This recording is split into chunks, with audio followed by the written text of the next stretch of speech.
A staple of modern game design is the key. In countless genres, you come across hundreds of thousands of these in the forms of keys, levers, and all manner of other objects, and each one is a single piece of a paired puzzle. Every key requires a corresponding lock, something that key opens, and that also takes many forms: a treasure chest, a passageway door, or a long-lost vault. You don't need to be a game designer to understand this concept, because the pairing of lock and key is taken from the real world. The player needs no explanation or tutorial, because they come into a game with this understanding. And this is valuable to designers, because we know that we can add a key or a lock in any situation, and our players will understand that it is a two-part puzzle. They know they have a single piece, but they need to find the other. And that's where the magic happens. When a player finds a key or a lock, they're going to act in a manner the designer can anticipate. They're going to examine their surroundings or explore their area critically. And this is amazing. Not only do we have the player surveying all of this content we put in front of them, where we can introduce new and exciting things, but we can set or reset the pace of our game. We can slow things down to prevent the player from sprinting through parts of it, with either the certainty or lure of something inaccessible or hidden that requires another piece.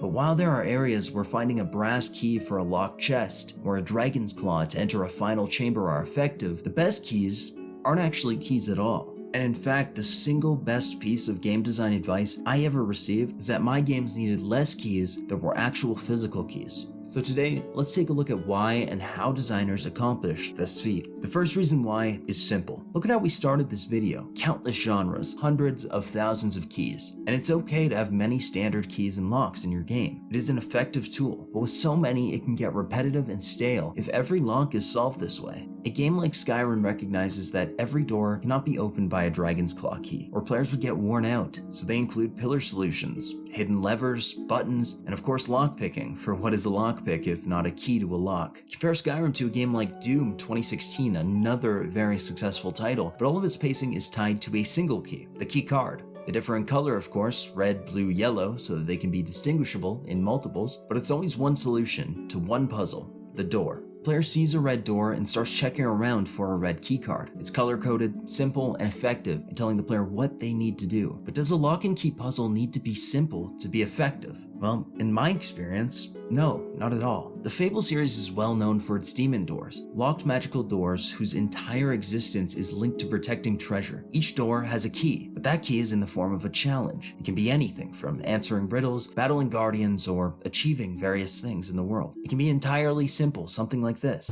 Beware, traveler. I block the way to all but the most combat-hardened.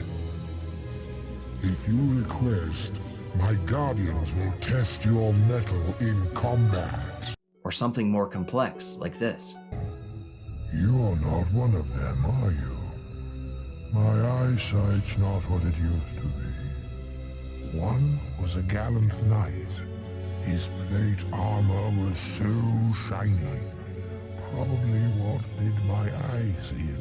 Then there was an evil mage, wore the darkest magical robes you ever saw. The last was a rogue, a bandit, bit like the chaps here. Where is the gallant knight I await?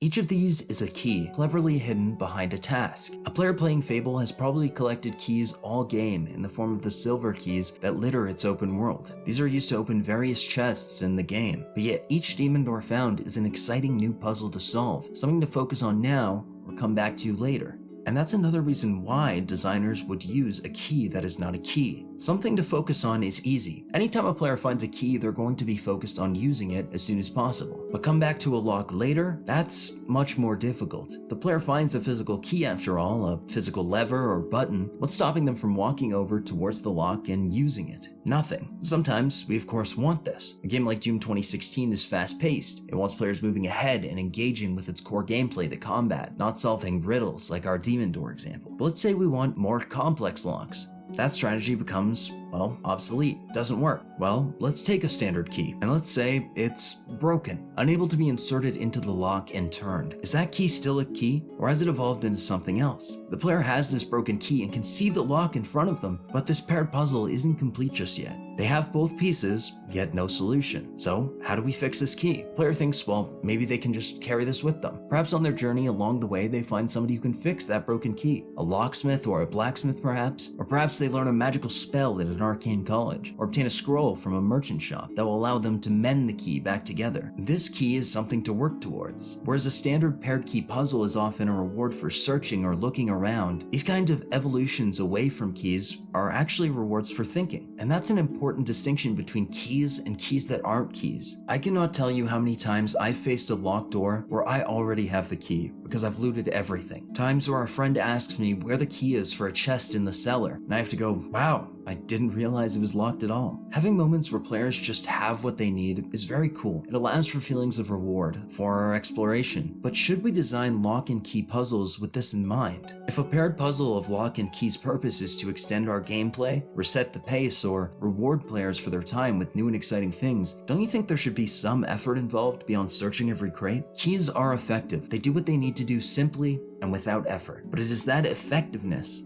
that is their biggest downfall as a design tool. Players know. They know about your key in the well trick. They know to check every crate, every vase, and pull every candlestick or book in the hopes that it's a lever. And if they haven't learned it from other games or their real life experiences, they learn it from you as you introduce these keys and have them solve them. I'm not trying to dissuade you from using these standardized keys in your game. In fact, keep using them. They're a very effective design tool, but use less of them. The next time you're designing a dungeon or mission and you're thinking of adding in your third key, think to yourself that a good key here might not be a key at all. And I assure you, it might take work, all creative things do. But in the end, when the work is done, it will improve the quality of your game and of your keys. I hope you guys enjoyed this week's game design talk on having less keys in your game that are actual keys. I was not kidding when I said this piece of advice was the best I had ever received before I made my way into the industry. My work on video games and tabletop RPGs increased drastically in the years since I've started applying this to my creative method. But I'd love to hear from you. What are your thoughts? From a game you've played, worked on, or seen, tell me about your favorite or most memorable key that wasn't really a key at all. I'm eager to hear about it.